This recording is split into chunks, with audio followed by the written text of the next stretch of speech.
Bienvenidos y bienvenidas, mi nombre es José González y hoy vamos a tomar un café con Aristóteles.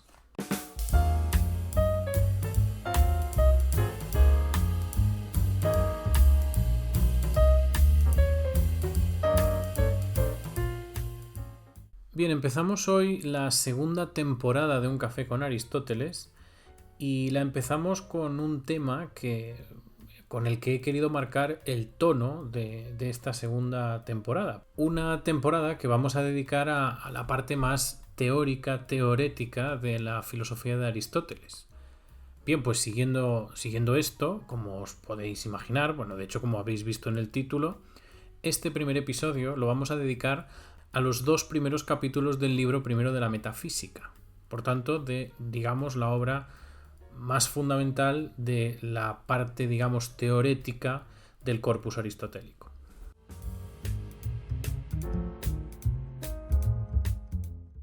La metafísica es, como sabéis, una de las obras más célebres y más influyentes de Aristóteles, así como también es una de las más extensas y de las más densas de toda su filosofía, de todo su corpus. Podríamos decir que todo el proyecto de la metafísica, si queremos observar con detenimiento, lo podremos encontrar condensado en la tan citada primera línea de este libro, esa que dice «todos los hombres desean por naturaleza saber».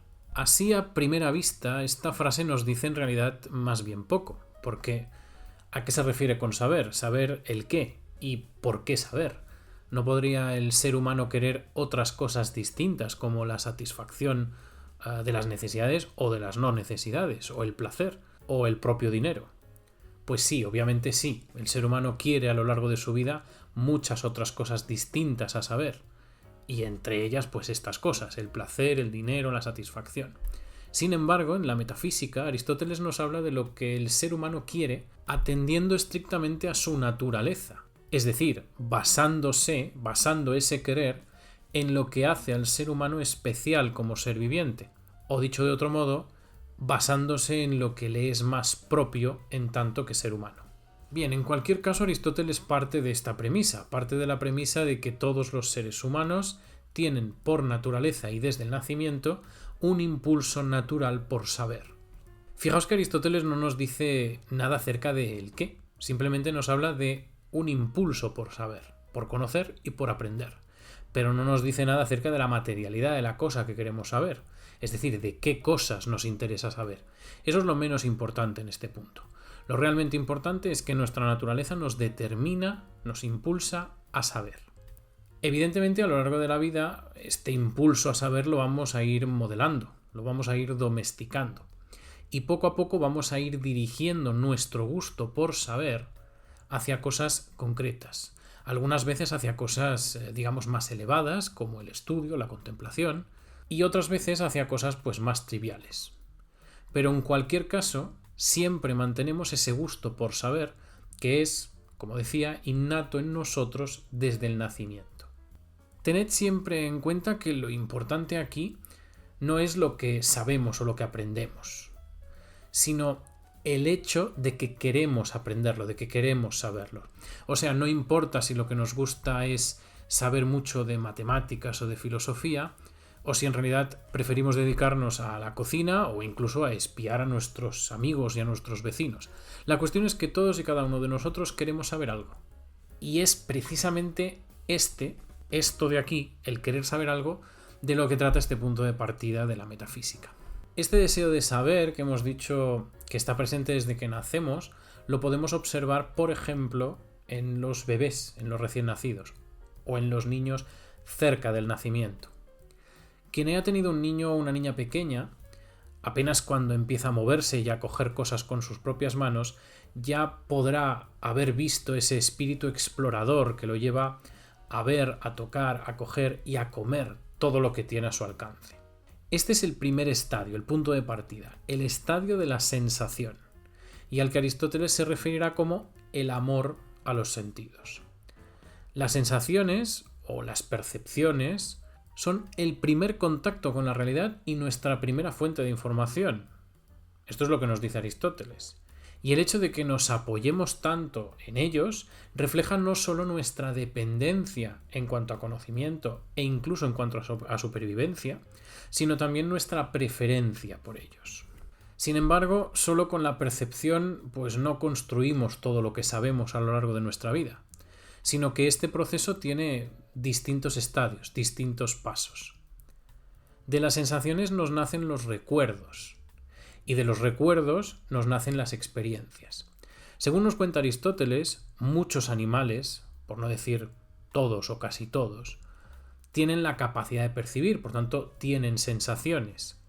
Y de esos, algunos tienen incluso memoria, es decir, capacidad de almacenar, de crear y almacenar recuerdos.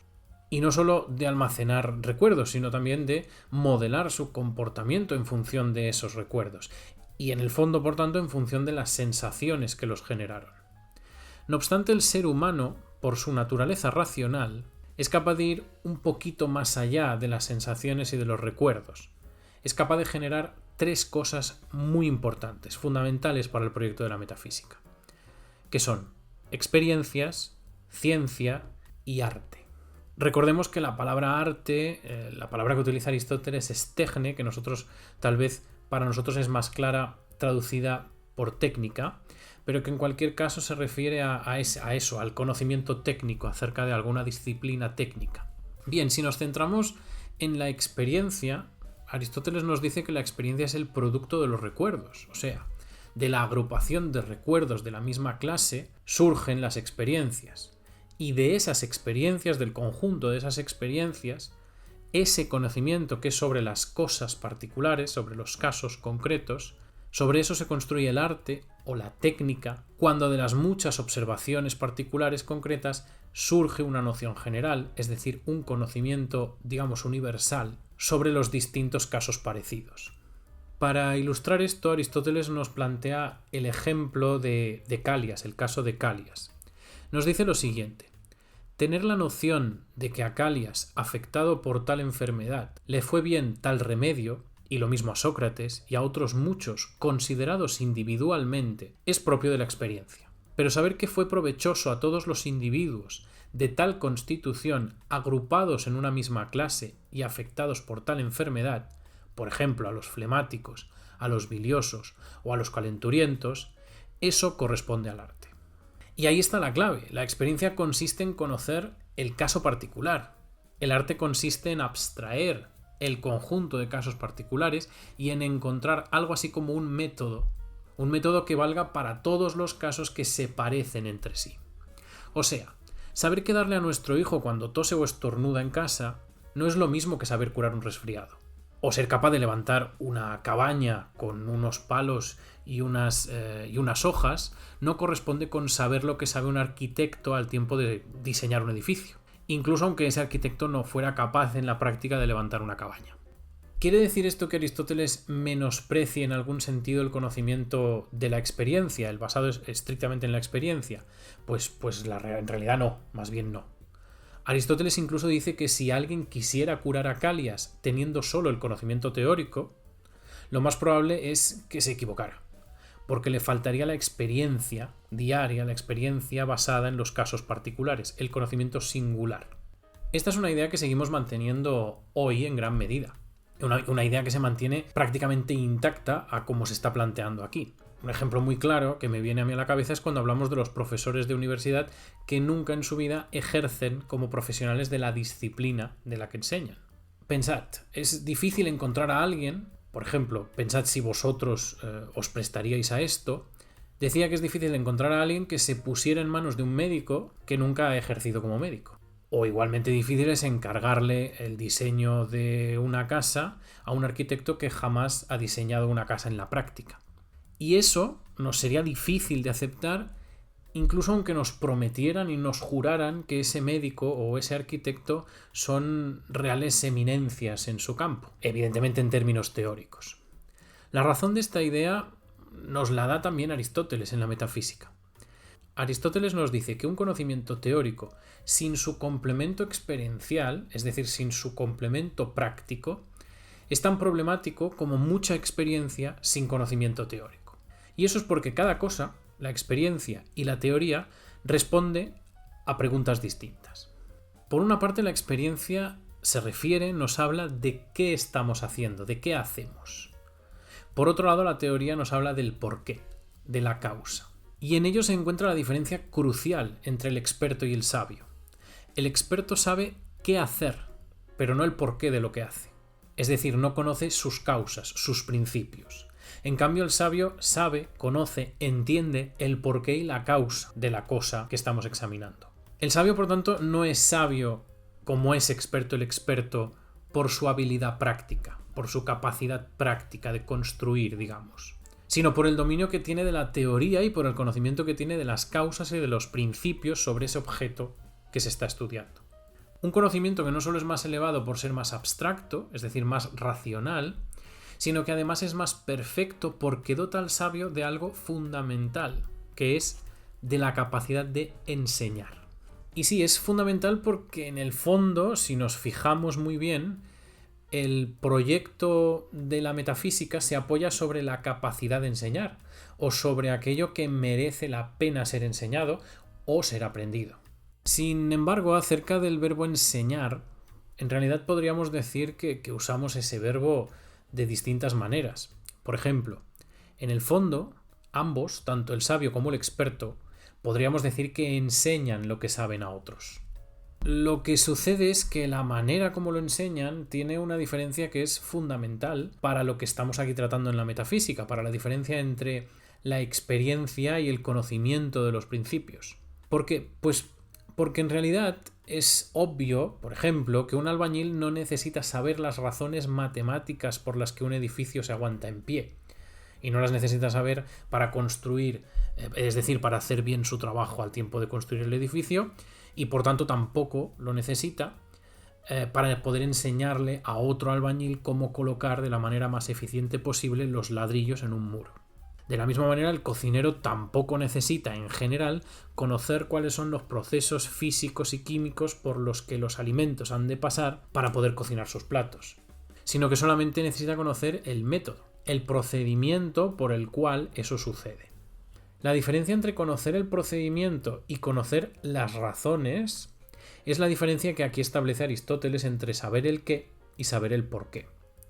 Entre saber por experiencia, por repetición o por costumbre, y entender, conocer, saber la causa última de las cosas. Podríamos concluir entonces que este es el proyecto de la metafísica: llegar a la sabiduría, entendiendo la sabiduría como el conocimiento de las primeras causas y de los primeros principios. Pero bien, tal vez para poder adquirir algo tendríamos que tener algo más de información acerca de ese algo. Es decir, cuando Aristóteles habla de la sabiduría, ¿de qué está hablando? ¿Qué es eso que tenemos que perseguir? Pues eso nos lo contará en el capítulo 2 del libro primero de la Metafísica. Un capítulo en el que se nos plantea, primero de todo, cuál es el objeto de la investigación que Aristóteles lleva a cabo en esta obra, en estas clases. Primero de todo, un recurso que utiliza Aristóteles muy a menudo es que se va a fijar, nos va a hacer que nos fijemos en las acepciones que tiene la palabra sabiduría o la palabra sabio, digamos en general para nosotros. Y Aristóteles nos señala tres, nos dice que tiene básicamente tres sentidos, que la entendemos de tres maneras. Por un lado, entendemos que alguien es sabio cuando tiene el conocimiento teórico, no cuando tiene el conocimiento práctico. Específicamente cuando tiene el conocimiento teórico. Acerca de algo, obviamente. Por otro lado, nosotros identificamos al sabio como alguien que conoce las cosas difíciles, es decir, como alguien que tiene un conocimiento que cuesta mucho de adquirir. Y por último, Aristóteles nos dice que identificamos al sabio con aquel que conoce algo con exactitud y que además es capaz de enseñar a otros las causas, las razones de eso que conoce. Bien, pues en general estas son las tres características de la sabiduría. Es conocimiento teórico del más abstracto, por tanto del más difícil o uno de los más difíciles de adquirir, bueno, de hecho el más difícil de adquirir. Y además es un conocimiento que se tiene con exactitud y que dota a la persona que lo tiene de la capacidad de enseñar, de la capacidad de transmitir las razones por las que algo es como es. De este modo la sabiduría cobra, como ciencia, digamos, unas características importantes. Y es que la sabiduría, la ciencia de la sabiduría, se elige por sí misma. Es decir, no tiene un complemento práctico, un condicionamiento práctico por el que se quiera adquirir. Me explico. Cuando adquirimos un arte o adquirimos un conocimiento, digamos, técnico para nuestro día a día, como yo que sé, como cocinar o como coser, lo adquirimos con vistas al producto. Es decir, uno no quiere cocinar por cocinar, uno quiere cocinar para poder comer. La sabiduría, en cambio, se adquiere por sí misma. Es decir, uno quiere saber por saber. Correspondería, digamos, desde un punto de vista muy trivializado, con la idea esta de saber por amor al arte. Esta es un poquito la idea de la sabiduría. La sabiduría se elige por sí misma, se quiere saber, por el saber mismo. Esto, que es una cuestión que podría parecernos muy trivial, muy simple, muy básica, en realidad tiene implicaciones muy importantes. Y es que esta ciencia, la ciencia de la sabiduría, es la única ciencia totalmente libre. Y esto es obvio. No está condicionada a nada. No se tiene por nada. No la adquirimos porque queramos algo de ella. La adquirimos por ella misma. Es decir, es una ciencia absolutamente libre. Y en tanto que es absolutamente libre y absolutamente abstracta, o sea, teórica, porque no tiene ningún enlace con lo práctico, es también difícil.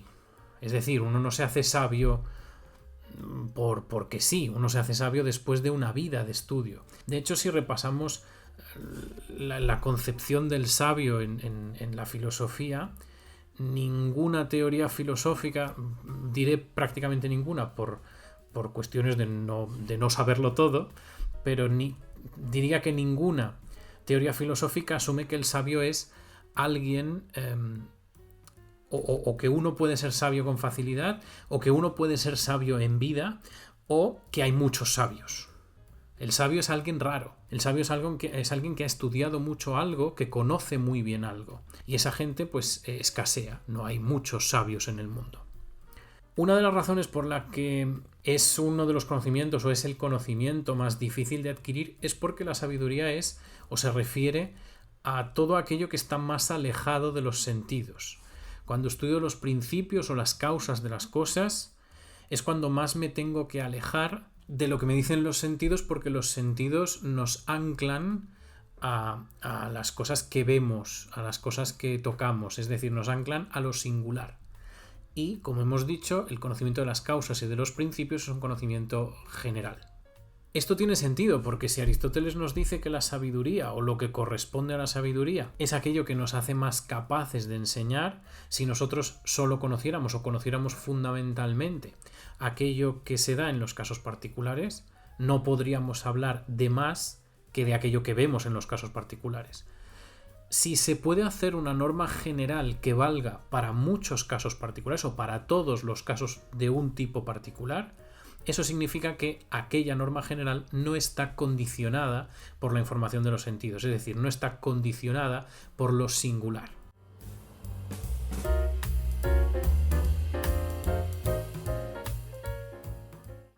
En definitiva, la investigación de la sabiduría, la investigación hacia la sabiduría, es una disciplina o es una ciencia puramente especulativa, no es para nada productiva, ya hemos dicho, no está condicionada a una utilidad, condicionada a una cuestión práctica.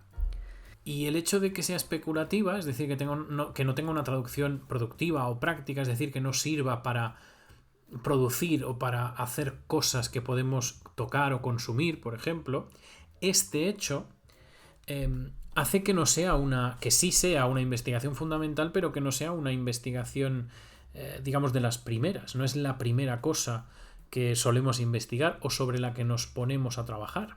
Aristóteles nos dice que esta disciplina, la de la sabiduría, empieza cuando ya están cubiertas las necesidades relativas al alimento y a la supervivencia, las relativas al descanso y al ocio. O sea, la sabiduría es una investigación o implica una investigación que debemos hacer con el estómago lleno. Por lo que la metafísica es un libro, digamos que esconde un proyecto que debemos emprender una vez hayamos comido.